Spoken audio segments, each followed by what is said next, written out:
Welcome to TSET. This is Eshwar Kumar. ఈ వీడియోలో మనం ఇంటర్నేషనల్ రిలేషన్స్ సంబంధించి దానిలో భాగమైనటువంటి ఇండియా ఏషియన్ కంట్రీస్, దానిలో కంట్రీస్ రిలేటెడ్గా ఇండియా అండ్ ఇరాన్ మధ్య ఉన్నటువంటి సంబంధాలను మనం డిస్కస్ చేసుకోబోతూ ఉన్నాం. సో ఇక్కడ ముందుగా మనం ఒక అంశాన్ని మనం మాట్లాడుకోవాలి. సో ఇరాన్ యొక్క పేరు, ఇరాన్ అనేటువంటి దేశం ఏదైతే ఉందో, సో దీని యొక్క పేరు గతంలో పర్షియాగా మనం పిలుస్తూ ఉండేవాళ్ళం అండి. సో పర్షియా, సో ఇరాన్ దేశం యొక్క వరల్డ్ నేమ్ సో పర్షియా అనేటువంటి పేరుతో పిలుస్తూ ఉండేవాళ్ళం. దాని తర్వాత వారు యొక్క నేమ్ అనేటువంటిది చేంజ్ చేసుకున్నారు. సో పర్షియా కాస్త ఇరాన్గా మారడం జరిగింది. మరి మనం ఇక్కడ మ్యాప్ కనుక చూస్తే, సో మ్యాప్లో చూస్తే ఇరాన్ అనేటువంటి దేశం ఎక్కడ ఏ ప్రాంతంలో ఉంటుంది అనేటువంటిది ఒకసారి మనం చూద్దాం. సో ఇక్కడ ఇండియా, సో మన భారతదేశం ఇటు పక్క మన వెస్ట్ సైడ్ కనుక చూసుకుంటే ఇక్కడ ఇక్కడ మనం చూసుకుంటే అరేబియన్ సీ అనేటువంటిది ఉంటుంది. సో అరేబియన్ సీ అనేటువంటిది ఉంటుంది. దాని తర్వాతనే వస్తుంది మనకి ఇరాన్ అనేటువంటి ఒక దేశం. ఇరాన్ అనేటువంటి దేశం చూడవచ్చు, ఈ ప్రాంతం అంతా కూడా ఇరాన్ అనేటువంటి దేశం. సో ఇండియాకి అతి చేరువలోనే ఇరాన్ అనేటువంటి ఒక దేశం ఉంటుంది. ఇప్పుడు మనకి చూసుకుంటే నైబరింగ్ కంట్రీస్, ఇండియాకి నైబరింగ్ కంట్రీస్ చూసుకుంటే వెస్టర్న్ సైడ్లో పాకిస్తాన్ ఉంటుంది. ఇక్కడ ఇదంతా కూడా పాకిస్తాన్, ఇక్కడ ఆఫ్ఘనిస్తాన్ ఉంటుంది. సో ఆఫ్ఘనిస్తాన్కి పాకిస్తాన్కి బోర్డర్ దేశంగా ఇరాన్ ఉంటుంది. అంటే ఇండియాకి ఇరాన్కి మధ్య కేవలం పాకిస్తాన్ అనేటువంటి ఒక దేశం, అదేవిధంగా ఆఫ్ఘనిస్తాన్ అనేటువంటి దేశం ఉంది. సో చెప్పుకోవచ్చు ఇరాన్ అనేటువంటిది అతి చేరువలో భారతదేశానికి ఉంది అనేటువంటి అంశాన్ని మనం ఇక్కడ గుర్తించాలి. సో దాని తర్వాత మనం చూసుకుంటే మరి ఈ రెండు దేశాలకి మధ్య చారిత్రక నేపథ్యం కూడా ఉంది. సో హిస్టారికల్ పాయింట్ ఆఫ్ వ్యూలో మనం చూసుకుంటే చారిత్రక సంబంధాలను మనం చూసుకున్నట్లయితే రెండు దేశాల మధ్య ఇండస్ వ్యాలీ సివిలైజేషన్ అనేటువంటిది మొదలైనప్పటి నుంచి కూడా, సో ఇండస్ వ్యాలీ సివిలైజేషన్ అంటే సింధులోయ నాగరికతగా మనం చెప్తూ ఉంటాం. సో సింధులోయ, ఇండస్ నది పేరు ఇండస్, దాన్ని సింధు అంటాం. వ్యాలీ అంటే లోయ, సివిలైజేషన్ నాగరికత. సో రెండు దేశాలకి మధ్య కూడా సింధులోయ నాగరికత దగ్గర నుంచి కూడా యొక్క సంబంధాలు అనేటువంటివి ఉన్నాయి. మరి ఇక్కడ సింధులోయ నాగరికత అనేటువంటిది ఏ టైంలో అయ్యింది? అప్రాక్సిమేట్గా అంటే ఎగ్జాక్ట్ ఫిగర్స్ అయితే ఇప్పటి వరకు మనకైతే తెలియదు. అప్రాక్సిమేట్గా 2000 BC నుంచి, బిఫోర్ క్రైస్ట్. సో క్రీస్తు పూర్వం 2000 సంవత్సరం ఆన్ అన్ యావరేజ్గా తీసుకుంటే కొన్ని టెక్స్ట్ బుక్స్లో మనకి క్రీస్తు పూర్వం 2500 BCలో ఈ యొక్క ఇండస్ వ్యాలీ సివిలైజేషన్ అనేటువంటిది ఏర్పాటైంది, అంటే ఉంది అని చెప్పేసి చెప్తా ఉన్నారు. ఓకే, సో ఈ కాలం నుంచి కూడా మనకి ఇరాన్ దేశంతో ఈ యొక్క రిలేషన్షిప్ అనేటువంటిది కంటిన్యూ అవుతా వస్తూ ఉన్నది. ఓకే, చూడవచ్చు మనం ఇప్పుడు ఫర్ ఎగ్జాంపుల్ ఈ సింధులోయకు సంబంధించి కొన్ని ప్రాంతాలు భారతదేశంలో ఉండటం జరిగింది. సింధులోయ నాగరికతకు సంబంధించి కొన్ని ప్రాంతాలు భారతదేశంలో ఉండటం జరిగింది. అవి మనం చూసుకున్నట్లయితే ఒకటి రూపార్ అనేటువంటి ఒక ప్లేస్ పంజాబ్ రాష్ట్రంలో ఉంటుంది. సో పంజాబ్ రాష్ట్రంలో రూపార్ అనేటువంటి ఒక ప్లేస్ ఉంటుంది. ఇక దాని తర్వాత మనం చూసుకుంటే కాళీబంగన్ అనేటువంటి ఒక ప్లేస్, ఇది రాజస్థాన్ రాష్ట్రంలో ఉంటుంది. దాని తర్వాత వరల్డ్ హెరిటేజ్ సైట్, సో ప్రపంచ వారసత్వ కట్టడ జాబితాలో స్థానం సంపాదించినటువంటి నగరం, దాని పేరే ధోలావీరా అండి. సో ఇది వచ్చేసి గుజరాత్లో ఉంటుంది. ఇట్లా ఈ విధంగా ఈ యొక్క ఇండస్ వ్యాలీ సివిలైజేషన్ సంబంధించినటువంటి ప్లేసెస్ అయితే మన భారతదేశంలో ఉండటం జరిగింది. అంటే రోపార్ పంజాబ్లో ఉన్నటువంటి ప్రాంతం, కాళీబంగన్ రాజస్థాన్లో ఉన్నటువంటి ప్రాంతం, ధోలావీరా గుజరాత్లో ఉన్నటువంటి ప్రాంతం, ఇవన్నీ కూడా. ఇంకా ఫర్దర్గా మనం చూసుకున్నట్లయితే పాకిస్తాన్ దేశంలో కూడా ఇండస్ వ్యాలీ సివిలైజేషన్కి సంబంధించినటువంటి కొన్ని ప్లేసెస్ ఉండటం జరిగింది. ఫర్ ఎగ్జాంపుల్గా తీసుకుంటే హరప్పా అనేటువంటి ఒక ప్లేస్, దాని తర్వాత మొహెంజోదరో అనేటువంటివి ఇవి పాకిస్తాన్లో ఉండటం జరిగింది. అంటే ఆనాడు రెండు దేశాలు కూడా ఇండియా పాకిస్తాన్ కలిసి ఉన్నప్పుడు ఇవంతా కూడా ఒక ప్రాంతానికి చెందినటువంటివి. విడిపోయిన తర్వాత ఈ హరప్పా కానీ మొహెంజోదరో కానీ పాకిస్తాన్ పరిధిలోకి వెళ్ళడం జరిగింది. ఇక్కడ రూపార్ కానీ కాళీబంగన్ కానీ ధోలావీరా కానీ ఇవి ఇండియా పరిధిలోకి, ఇండియా రాష్ట్రాలలోకి రావటం జరిగింది. ఇక దాని తర్వాత ఇంకొక ప్లేస్ ఉంది, ఇంపార్టెంట్ అయినటువంటి ప్లేస్ బనావలి అనేటువంటి ఒక ప్లేస్. ఇంకొక ప్లేస్ వచ్చి బనావలి అనేటువంటి ప్లేస్ హర్యానా, ఇది కూడా ఇందుస్ లోయకు సంబంధించి సింధు లోయ నాగరికతకు సంబంధించినటువంటి అతి ముఖ్యమైనటువంటి ప్లేస్గా మనం గుర్తుపెట్టుకోవాలి. ఇంకా దాని తర్వాత మనం చూసుకున్నట్లయితే పర్షియన్ గల్ఫ్ మరియు అరేబియన్ సముద్రం ద్వారా దక్షిణ ఇరాన్ మరియు భారతదేశం తీరం మధ్య యొక్క వాణిజ్యం అనేటువంటిది జరుగుతూ వస్తూ ఉంది. మనం మ్యాప్లో చూసాం, ముందు ఉన్నటువంటి మ్యాప్లో మనం చూసాం ఈ యొక్క పర్షియా లేదా ఇరాన్ అనేటువంటి దేశం ఏదైతే ఉందో భారతదేశానికి వెస్టర్న్ సైడ్న పడమర దిక్కున ఉంటుంది. అదేవిధంగా భారతదేశానికి వెస్టర్న్ సైడ్న చూసుకున్నట్లయితే అరేబియన్ సీ అనేటువంటిది ఉంటుంది. సో ఇక్కడ అరేబియన్ సీ ఉంటుంది, ఇక్కడ ఇరాన్ అనేటువంటి దేశం ఉంటుంది. సో ఇరాన్ దేశం నుంచి ఇండియన్ కంట్రీ వరకు ఈ యొక్క ట్రేడ్ అనేటువంటిది అరేబియన్ సీ మహాసముద్రం ద్వారా జరుగుతూ ఉంది అనేటువంటి అంశాన్ని మనం ఇక్కడ గుర్తించాలి. సో చూడవచ్చు ఇవన్నీ కూడా మీకు ఇక్కడ ఇమేజ్లో కనిపిస్తున్నటువంటివి ఇండస్ వ్యాలీ సివిలైజేషన్కి సంబంధించినటువంటి ఈ యొక్క ప్రతిరూపాలుగా మనం చెప్పుకోవచ్చు. These are the pictures related to Indus valley civilisation. ఇంకా దాని తర్వాత మనం చూసుకున్నట్లయితే ఈ పొలిటికల్ డైమెన్షన్ పాయింట్ ఆఫ్ వ్యూలో ఇండియాకి ఇరాన్కి మధ్య ఉన్నటువంటి సంబంధాలు మనం చూసుకున్నట్లయితే ఇక్కడ మరి ఎప్పుడు రెండు దేశాలకు మధ్య ఈ యొక్క రిలేషన్స్ అనేటువంటివి డిప్లొమాటిక్ రిలేషన్స్ అనేటువంటివి ప్రారంభమైనాయి చూసుకున్నట్లయితే 1950 మార్చి 15 అండి. సో 1950వ సంవత్సరం మార్చి 15వ తేదీన ఇండియాకి ఇరాన్కి రెండు దేశాల మధ్య ఒక అగ్రిమెంట్ జరగటం జరిగింది. దానినే మనం అంటాము ఇండియా ఇరాన్ స్నేహ ఒప్పందం అంటామండి. సో ఇంగ్లీష్లో మనం చూసుకున్నట్లయితే దీన్ని ఇండో ఇరాన్ ఫ్రెండ్షిప్ ట్రీటీగా మనం చెప్తూ ఉంటాం. సో ఇది 1950 మార్చి 15 యొక్క అగ్రిమెంట్ అనేటువంటిది రెండు దేశాల మధ్య కూడా జరగటం జరిగింది. సో ఆ రోజు నుంచి కూడా రెండు ప్రాంతాల మధ్య ఎకనామిక్ ట్రేడ్ కానీ అదేవిధంగా టెక్నాలజీ ట్రాన్స్ఫర్ కానీ అదేవిధంగా న్యూక్లియర్ ఎనర్జీకి సంబంధించినటువంటి బిజినెస్ ట్రాన్సాక్షన్స్ అన్నీ కూడా ఆ రోజు నుంచి రెండు దేశాల మధ్య జరుగుతూ ఉన్నాయి అనేటువంటి అంశాన్ని మనం ఇక్కడ గుర్తుపెట్టుకోవాలి. ఇక దాని తర్వాత ఇంకో పాయింట్ ఆఫ్ వ్యూలో మనం చూసుకున్నట్లయితే భారతదేశానికి సంబంధించినటువంటి ప్రైమ్ మినిస్టర్ ఆఫ్ ఇండియా ఆయనే శ్రీ అటల్ బిహారీ వాజ్పేయి గారు ఇరాన్ దేశాన్ని సందర్శించిన తర్వాత ఒక అగ్రిమెంట్ లేదా దాన్ని ఒక డిక్లరేషన్ని సంతకం చేయటం జరిగింది. సో మన భారతదేశానికి చెందినటువంటి ఆ టైంలో ప్రైమ్ మినిస్టర్గా ఉన్నటువంటి అటల్ బిహారీ వాజ్పేయి గారు ఇరాన్ దేశాన్ని సందర్శించి అక్కడ ఉన్నటువంటి ఆ దేశం యొక్క అధ్యక్షుడైనటువంటి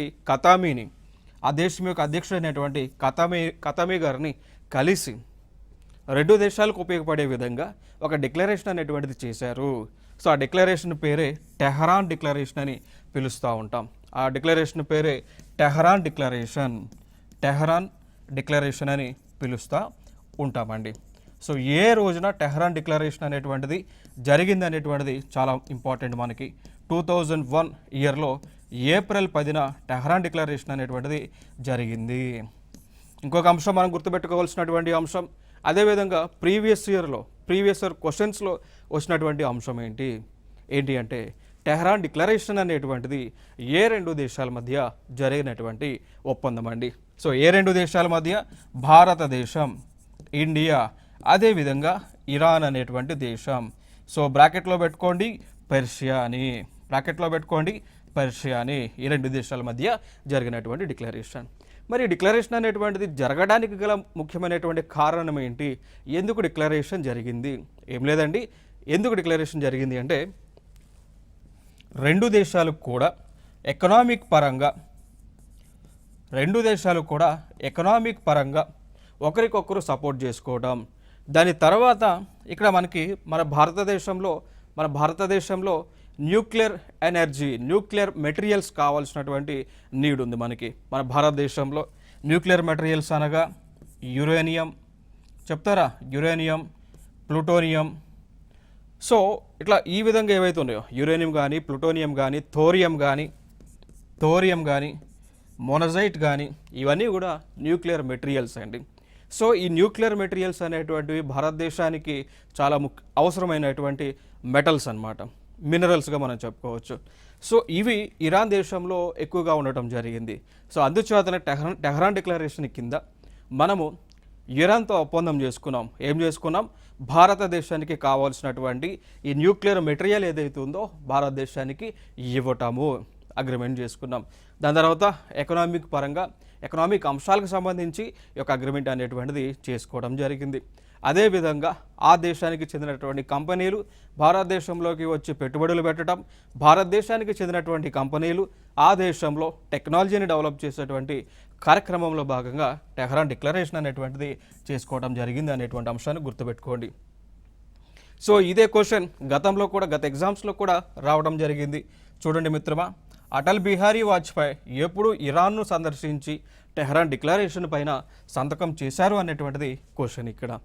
so when did Atal Bihari Vajpayee visit Iran and sign the Tehran declaration? So ఇచ్చినటువంటి ఆప్షన్స్ మనం చూసుకున్నట్లయితే ఏ ఏప్రిల్ 5, 1999 అండి, B April 10, 2001, C May 12, 2002 and D March 20, 2000. So answer ఏమై ఉండొచ్చు? ఆల్రెడీ మనం డిస్కస్ చేసాం, ఇది ఒక ప్రీవియస్ ఇయర్ క్వశ్చన్ అనమాట. సో మరి ఈ క్వశ్చన్ నేను ఇక్కడ ఎందుకు ప్లేస్ చేశాను అంటే మీకు అర్థం అవ్వాలి. సో సబ్జెక్ట్ చదివే ముందు సబ్జెక్ట్ సంబంధించి ఎటువంటి క్వశ్చన్స్ని ఈ కాంపిటేటివ్ ఎగ్జామ్స్లో అడుగుతున్నారో ముందుగా మనకు అవగాహన ఉంటే దాని ప్రకారం మనం ప్రిపేర్ అవ్వడానికి పాసిబిలిటీ అనేటువంటిది ఉంటుంది. సో అందుకోసమే నేను ఒక క్వశ్చన్ అయితే మీకు ఇక్కడ డిస్ప్లే చేయడం జరిగింది. ఇంకా దాని తర్వాత మనం చూసుకున్నట్లయితే జియో స్ట్రాటజిక్ లొకేషన్లో భాగంగా ఇక్కడ మనం ఫోకస్ చేయాల్సినటువంటి కొన్ని అంశాలు మనకి ఇక్కడ ఉండటం జరిగింది. సో చూడండి, ఇక్కడ మ్యాప్ చూడండి. మ్యాప్ ఇక్కడ చూస్తే మన మ్యాప్లో భారతదేశం ఈ ప్లేస్లో ఉంది, ఇండియా. దానికి అతి చేరువలోనే ఇరాన్ అనేటువంటి ఒక దేశం ఉంటుంది. ఇండియాకి అతి చేరువలో ఇరాన్ అనేటువంటి ఒక దేశం ఉంది. క్లియర్ కదా, వినిపిస్తుందా? సో ఇవన్నీ కూడా సెంట్రల్ ఏషియన్ కంట్రీస్ అని పిలుస్తూ ఉంటాం, సెంట్రల్ ఏషియన్ కంట్రీస్ అండి. సో మనం ఇండియా నుంచి సెంట్రల్ ఏషియన్ కంట్రీస్కి వెళ్ళాలి అంటే, వస్తువులను రవాణా చేయాలి అంటే మధ్యలో ఉన్నటువంటి దేశం ఇరాన్. సో ఖచ్చితంగా మనం ఇరాన్తో స్నేహపూర్వమైనటువంటి ఆ యొక్క ఫ్రెండ్షిప్ అనేటువంటిది మనం డెవలప్ చేసుకోవాల్సినటువంటి ఆవశ్యకత ఉంది. చూసాం కదా. సో రెండు కూడా ఇంపార్టెంట్ ప్రొమినెంట్ ప్లేసెస్లో ఉన్నాయి. సో అందుచేతనే ఇరాన్కి ఇండియా అవసరం ఎంత ఉందో ఇండియాకి కూడా ఇరాన్ అవసరం ఉంది. సో మనం సెంట్రల్ ఏషియన్ కంట్రీస్కి ట్రావెల్ చేయాలి, బిజినెస్ ట్రాన్సాక్షన్స్ అనేటువంటివి చేయాలి అంటే ఖచ్చితంగా ఇరాన్ మీదుగానే మనం ప్రయాణం చేయాల్సి ఉంటుంది. అందుకు రెండు దేశాల మధ్య ఈ యొక్క రిలేషన్షిప్ అనేటువంటిది చాలా కూడా ఇంపార్టెంట్ అంశంగా మనం ఇక్కడ గుర్తుపెట్టుకోవాలి. సో చూడవచ్చు, ఇక్కడ Iran's unique geographical position provides India access to central Asia, Afghanistan and Europe Asian markets అండి. చూసాం కదా. సో దాని తర్వాత మనం ఈవెన్ ఆఫ్ఘనిస్తాన్ దేశానికి వెళ్ళాలన్నా కూడా మనం ఇరాన్ నుంచే వెళ్ళాల్సినటువంటి ఆవశ్యకత ప్రస్తుతం అయితే ఉంది. అంటే పాకిస్తాన్ నుంచి కూడా మనం వెళ్ళొచ్చు. సో ఇండియా నుంచి పాకిస్తాన్ వచ్చి, పాకిస్తాన్ నుంచి ఆఫ్ఘనిస్తాన్ దేశానికి వెళ్ళొచ్చు. సో ఆఫ్ఘనిస్తాన్ దేశం నుంచి సెంట్రల్ ఏషియన్ కంట్రీస్కి మనం వెళ్ళవచ్చు. బట్ ఇక్కడ మిత్రమా, కొన్ని సందర్భాల్లో ఇండియాకి పాకిస్తాన్కి కాన్ఫ్లిక్ట్స్ వచ్చినప్పుడు పాకిస్తాన్ అనేటువంటిది ఇండియాకి సంబంధించినటువంటి యొక్క వెహికల్స్ని రానివ్వటం లేదు. అదేవిధంగా ఈవెన్ ఏరోప్లైన్స్ని కూడా ఆ దేశం మీదుగా భారతదేశానికి సంబంధించినటువంటి ఏరోప్లైన్స్ని కూడా పాకిస్తాన్ మీదుగా వాళ్ళు ఫ్లై అవ్వకుండా అడ్డుకుంటా ఉన్నారు. సో ఆ ఏవైతే ఏరోప్లైన్స్ ఉన్నాయో అవి ఫ్లై అవ్వాలి అంటే రాడార్ వ్యవస్థ కావాల్సి ఉంటుంది. ఆ సపోర్ట్ని కూడా ఈ పాకిస్తాన్ వాళ్ళు ఇవ్వట్లేదు కొన్ని సందర్భాల్లో. అట్లాంటి సిచ్యువేషన్ వచ్చినప్పుడు ఆల్టర్నేట్గా మనకు కావాల్సినటువంటి ఆల్టర్నేట్గా మనం ఆఫ్ఘనిస్తాన్ కానీ మిగిలినటువంటి సెంట్రల్ ఏషియన్ కంట్రీస్కి వెళ్ళాలి అనుకుంటే ఉన్నటువంటి ఏకైక మార్గంగా ఇరాన్తో స్నేహపూర్వమైనటువంటి సంబంధాలను మనం కలిగి ఉండటం. ఇంకా దాని తర్వాత చూసుకున్నట్లయితే ఎనర్జీ సెక్యూరిటీ పాయింట్ ఆఫ్ వ్యూలో మనం చూసుకున్నట్లయితే 2021 డిసెంబర్ నాటికి ఇరాన్ 1201 ట్రిలియన్ క్యూబిక్ అడుగులతో రష్యా తర్వాత ప్రపంచంలో రెండవ అతిపెద్ద సహజ వాయు నిల్వలను కలిగి ఉంది అనేటువంటి అంశాన్ని మనం గుర్తుపెట్టుకోవాలి. సో సహజ వాయు, దాన్ని మనం న్యాచురల్ గ్యాస్ అంటామండి. న్యాచురల్ గ్యాస్, సహజ వాయువు, న్యాచురల్ గ్యాస్. సో ప్రపంచంలోనే ఏ దేశము అత్యధికంగా న్యాచురల్ గ్యాస్ని కలిగి ఉంది? క్వశ్చన్ ఇక్కడ ఆన్సర్ ఏమై ఉండొచ్చు? రష్యా అండి. సో రష్యా తర్వాత స్థానంలో ఉన్నటువంటి దేశం ఇరాన్ అండి. ఇరాన్. సో మరి ఇప్పుడు దీని యొక్క ఇంపార్టెన్స్ మనకు అర్థమవుతుంది కదా. సో మనకి న్యాచురల్ గ్యాస్ కావాలి అంటే రష్యాతో ఎంత ఫ్రెండ్షిప్ మనం చేస్తూ ఉన్నామో అదే విధంగా ఇరాన్తో ఫ్రెండ్షిప్ చేయాల్సినటువంటి నీడ్ అయితే ప్రస్తుతం దీని ప్రకారం మనకి కనిపిస్తూ ఉంది. సో దాదాపు మనం చూసుకున్నట్లయితే 1200 అప్రాక్సిమేట్గా 1200 ట్రిలియన్ క్యూబిక్స్ అండి. 1200 trillion. So trillion cubic feet మేర న్యాచురల్ గ్యాస్ అనేటువంటిది ఉంది. అఫ్ కోర్స్ మీకు సందేహం రావచ్చు, మరి భారతదేశంలో న్యాచురల్ గ్యాస్ లేదా సందేహం రావచ్చు. భారతదేశంలో కూడా న్యాచురల్ గ్యాస్ అనేటువంటిది ఉంటుంది. లైక్ ఫర్ ఎగ్జాంపుల్ మనకి ఆంధ్రప్రదేశ్ రాష్ట్రంలో కేజీ బేసిన్ అని ఉంటుంది అండి. ఆంధ్రప్రదేశ్ రాష్ట్రంలో కృష్ణా గోదావరి బేసిన్ అనేటువంటిది ఉంటుంది. ఆ ప్రాంతంలో కూడా న్యాచురల్ గ్యాస్ ఉన్నప్పటికీ కూడా ఆ క్వాంటిటీ మన భారతదేశానికి లైఫ్ లాంగ్ అయితే సరిపోదు. సో అందుకోసం ఇట్లా సర్ప్లస్ ఉన్నటువంటి దేశాలతో ఈ యొక్క ఫ్రెండ్షిప్ అనేటువంటిది మనం కంటిన్యూ చేయాల్సినటువంటి అంశం ఉంది. ఇంకా దాని తర్వాత మనం మాట్లాడుకున్నట్లయితే ఇప్పుడు ఏదైతే నేను ఆ ఇరాన్ దేశం దగ్గర 1200 ట్రిలియన్ క్యూబిక్ ఫీట్ పైగా గ్యాస్ ఏదైతే ఉంది అన్నానో దాని ఇన్ టర్మ్స్ ఆఫ్ ప్రపంచం టోటల్గా చూసుకున్నట్లయితే ఇది ప్రపంచంలోనే మొత్తం నిల్వలలో 17.8%, అనుబంధ వాయువులో 33% మరియు అనుబంధేతర గ్యాస్ క్షేత్రాలలో 67%. ఓకేనా. సో ఓవరాల్గా టోటల్గా తీసుకుంటే ప్రపంచం మొత్తంగా గ్యాస్ ఒక 100% అనుకుంటే ఆ 17.8% ఇక్కడ ఇరాన్ దేశంలో ఉండడం జరిగింది అండి. ఓకేనా. సో దాని తర్వాత ఇరాన్ దేశము క్రూడ్ ఆయిల్లో ఇరాన్ దేశం క్రూడ్ ఆయిల్ కలిగి ఉంది. సో దీని యొక్క ర్యాంక్ మనం చూసుకున్నట్లయితే 4th ర్యాంక్ మనం చెప్పుకోవచ్చు అండి. సో ప్రపంచ దేశాలు టోటల్గా తీసుకుంటే ఇరాన్ యొక్క స్థానము 4వ స్థానం దేనిలో ముడి చౌరు కలిగినటువంటి ర్యాంకింగ్స్లో. ఇక దాని తర్వాత బైలేటరల్ ట్రేడ్ అంటామండి. సో ద్వైపాక్షిక వాణిజ్యం అంటాం. సో 2022లో ఇండియాకి ఇరాన్కి మధ్య బైలేటరల్ ట్రేడ్ అనేటువంటిది $2.5 బిలియన్ మేర జరిగింది. సో 2021తో కంపేర్ చేస్తే 48% అనేటువంటిది ఈ యొక్క ద్వైపాక్షిక వాణిజ్యం అనేటువంటిది పెరిగింది. సో దీన్ని బట్టి మనం ఏం అర్థం చేసుకోవచ్చు అండి, గణనీయంగా ఇండియాకి ఇరాన్కి మధ్య ఇక వ్యాపార ఒప్పందాలు అనేటువంటివి, ఈ వాణిజ్యం అనేటువంటిది పెరుగుతూ వస్తుంది అనేటువంటి అంశాన్ని ఇక్కడ మనం గుర్తుపెట్టుకోవాలి. మరి దాని తర్వాత భారతదేశం నుంచి ఇరాన్ దేశానికి ఎక్కువగా మనం ఏమేమి ఎగుమతులు చేస్తూ ఉన్నాం, భారతదేశం నుంచి ఇరాన్ దేశానికి మనం ఎక్కువగా ఏమి ఎగుమతులు చేస్తూ ఉన్నాం చూసుకున్నట్లయితే, ఒకటి చక్కెర, షుగర్, దాని తర్వాత స్టేపుల్ ఫైబర్స్ అండి. సో మానవ నిర్మిత staple fibres, so artificial staple fibres మనం ఎక్స్పోర్ట్ చేస్తూ ఉన్నాం. ఎలక్ట్రికల్ మిషనరీని ఎక్స్పోర్ట్ చేస్తూ ఉన్నాం. దాని తర్వాత కృత్రిమ ఆభరణాలు అంటే జ్యువెలరీస్. మీకు తెలుసో లేదు, భారతదేశం కాదు ప్రపంచవ్యాప్తంగా జ్యువెలరీస్, బంగారు ఆభరణాలు ఎగుమతి చేసేటువంటి దేశం భారతదేశమే అతి ఎక్కువగా. సో టాప్ ప్లేస్లో బంగారు ఆభరణాలు ఎగుమతి చేస్తున్నటువంటి దేశం భారతదేశం. మీకు సందేహం రావచ్చు, మరి భారతదేశం ఎందుకు అంత మేర గోల్డ్ని దిగుమతి చేసుకుంటుంది అనేటువంటి సందేహం రావచ్చు. ఏం లేదండి, మనము వివిధ దేశాల నుంచి దుబాయ్, గల్ఫ్ లాంటి దేశాల నుంచి బంగారాన్ని మనం దిగుమతి చేసుకుంటున్నాం. సో దిగుమతి చేసుకొని దానిని మనం ఆభరణాల రూపంలో, జ్యువెలరీస్ రూపంలో దానిని మనం మార్చి వాటిని మనం ఎక్స్పోర్ట్ చేస్తూ ఉన్నాం. ఓకేనా. సో ఈ జ్యువెలరీస్ని ఎక్స్పోర్ట్ చేసేటువంటి దేశం హైయెస్ట్ ప్లేస్లో టాప్లో ఉన్నటువంటి దేశమే భారతదేశం. సో ఇవి మనం ఇరాన్కి ఎక్స్పోర్ట్ చేస్తూ ఉన్నాం. ఇక దాని తర్వాత భారతదేశం ఇరాన్ నుంచి దిగుమతి చేసుకున్నటువంటి చూసుకుంటే ఒకటి డ్రై ఫ్రూట్స్ కానీ, కెమికల్స్ కానీ, గ్లాస్వేర్ కానీ. ఓకే.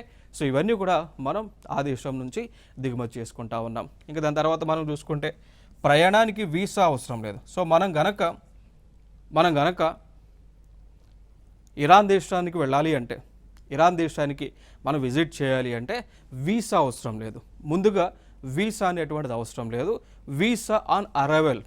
సో ఇక్కడ జస్ట్ మనకి టికెట్, ఆ దేశానికి కావాల్సినటువంటి టికెట్, మన పాస్పోర్ట్ ఉంటే ఇరాన్ దేశానికి వెళ్ళి అక్కడ ఎయిర్పోర్ట్లో వీసా ఆన్ అరైవల్ కింద మనము అక్కడ వీసాని పొందవచ్చు అండి. ముందుగానే వీసా తీసుకోవాల్సినటువంటి అవసరం లేదు. Okay, next so visa free travel అని కూడా మనం చెప్పుకోవచ్చు. నెక్స్ట్ అంశం people to people and cultural ties. So ఇక్కడ ఇండియన్ కల్చరల్ సెంటర్ అనేటువంటిది, so the Indian cultural centre was established in 2013 and renamed as the Swami Vivekananda Cultural Center in 2018 అండి. Okay, so ఇక్కడ మనం ఏం చేసాము, ఇండియన్ కల్చర్ సెంటర్ అనేటువంటిది Iran దేశంలో మనం ఏర్పాటు చేసుకున్నాం. క్లియర్ కదా. సో ఇరాన్ దేశంలో మనము ఇండియన్ కల్చర్ సెంటర్ అనేటువంటిది ఏర్పాటు చేసాం 2013లో. ఇది దాని తర్వాత రీనేమ్ చేసాం, దాని పేరే స్వామి వివేకానంద కల్చరల్ సెంటర్ అండి. Okay, Swami Vivekananda cultural సెంటర్గా rename చేయడం జరిగింది. ఇంకొక అంశం ఏంటి అంటే ఇరాన్ దేశానికి స్వామి వివేకానంద గారికి చాలా సంబంధాలు ఉన్నాయి. ఏ సంబంధాలు ఉన్నాయి అంటే మనం చూసుకున్నట్లయితే స్వామి వివేకానంద గారు ఇరాన్ దేశానికి పలుమార్లు పర్యటన చేయడం జరిగింది. సో అందుకు ఆ విధంగా ఈ యొక్క స్వామి వివేకానంద గారికి ఇరాన్ దేశానికి రిలేషన్షిప్స్ ఉన్నాయి కాబట్టి సో ఆయన పేరునే ఈ విధంగా పేరు అయితే మార్చడం జరిగింది.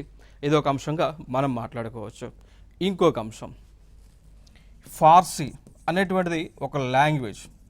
సో ఫార్సీ అనేటువంటిది nothing but Persian language. So Farsi అనేటువంటిది ఒక పర్షియన్ లాంగ్వేజ్. ఓకే, సో ఈ లాంగ్వేజ్ని ఇండియాలో క్లాసికల్ లాంగ్వేజెస్ ఉన్నాయి. సో ఆ క్లాసికల్ లాంగ్వేజెస్లో యాడ్ చేయాలి అనేటువంటి ఒక ప్రపోజల్ని కేంద్ర ప్రభుత్వం ఆలోచన చేస్తూ ఉంది. ఓకేనా. సో ఇరాన్ దేశంతో ఇంకా సంబంధాలు బలోపేతం చేసుకోవడానికి ఇంకోటి మన భారతదేశంలో ఉన్నటువంటి టాటా ఫ్యామిలీ వీరందరూ కూడా జొరాస్ట్రియన్స్కి చెందినటువంటి వారు. సో వీరందరూ కూడా వీరి యొక్క మూలాలన్నీ కూడా పర్షియా దేశంలో ఉన్నటువంటి వారు. ఓకేనా. సో ఈ బిజినెస్ క్లాస్ ఎవరైతే ఉన్నారో, టాటా ఫ్యామిలీ ఎవరైతే ఉన్నారో వీరందరూ కూడా వాళ్ళ యొక్క పూర్వీకులు వాళ్ళందరూ కూడా ఇరాన్ దేశానికి చెందినటువంటి వారు, పర్షియన్ మూలాలు ఉన్నటువంటి వారు అన్నమాట. సో అట్లా ఇంకా రిలేషన్స్ అనేటువంటి డెవలప్ చేయడానికి చేసుకోవడానికి ఈ యొక్క ఫార్సీ అనేటువంటి లాంగ్వేజ్ ఏదైతే ఉందో సో దీన్ని ఇండియాలో క్లాసికల్ లాంగ్వేజ్ హోదా ఇచ్చేటువంటి ఆలోచనలో కేంద్ర ప్రభుత్వం ఆలోచన చేస్తూ ఉంది. ఇంక ఇటీవల మనం చూస్తున్నాం ఆల్రెడీ భారతదేశంలో 6 క్లాసికల్ లాంగ్వేజెస్ ఉన్నాయి. సో ఫర్ ఎగ్జాంపుల్గా తీసుకుంటే భారతదేశంలో ఉన్నటువంటి క్లాసికల్ లాంగ్వేజ్ తెలుగు కానీ, సాంస్క్రిత్ కానీ, ఒడియా కానీ, తమిళ్ కానీ, మలయాళం కానీ, Malayalam and Kannada. So already భారతదేశంలో ఈ లాంగ్వేజెస్కి క్లాసికల్ స్టేటస్ అనేటువంటిది కేంద్ర ప్రభుత్వం ఇవ్వటం జరిగింది. దీనికి అడిషనల్గా ఫార్సీని యాడ్ చేయబోతూ ఉన్నారు. సో క్యాబినెట్ ఆమోదం తెలిపితే ఫార్సీని కూడా క్లాసికల్ లాంగ్వేజ్ కింద యాడ్ చేస్తారండి. ఇంకా దాని తర్వాత మనం చూసుకున్నటువంటి అంశం మనకు చూసుకున్నట్లయితే ఇక్కడ ఇండియన్ గవర్నమెంట్ చాబహార్ పోర్ట్ అనేటువంటి దాన్ని ఇరాన్ దేశంలో నిర్మించింది. ఇక్కడ చూడవచ్చు మీరు చాబహార్ అనేటువంటి పోర్ట్ని ఇరాన్ దేశంలో నిర్మించడం జరిగింది భారతదేశం అండి. కారణం ఏంటి అంటే ఇరాన్ దేశంతో మనం ఈ యొక్క వస్తువులను ఎగుమతి చేయాలి అంటే మనకు ఒక ప్లేస్ కావాలి. సో అందుకు ఇక్కడ నిర్మించారు, దాన్నే చాబహార్ పోర్ట్ అంటాం.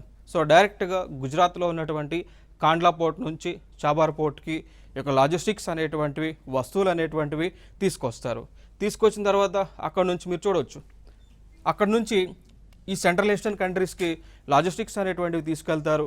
దాంతోపాటు ఇక్కడ ఉన్నటువంటి ఆఫ్ఘనిస్తాన్ ఏదైతే చూడండి ఇక్కడ నుంచి జరంజ్ జరంజ్ నుంచి కాబూల్ ఆఫ్ఘనిస్తాన్ దేశానికి లాజిస్టిక్స్ అనేటువంటివి తీసుకెళ్లడం జరుగుతోంది. సో అట్లా ఈ విధంగా ట్రేడ్ అనేటువంటిది పాసిబిలిటీ అవుతుంది అనేటువంటి ఒక ఉద్దేశంతో చాబార్ పోర్టుని భారత ప్రభుత్వం నిర్మించడం జరిగింది. ఓకే, సో ఇది ఒక ఇంపార్టెంట్ ఏరియా చూడవచ్చు మీరు, ఇదంతా కూడా చాబార్ పోర్ట్.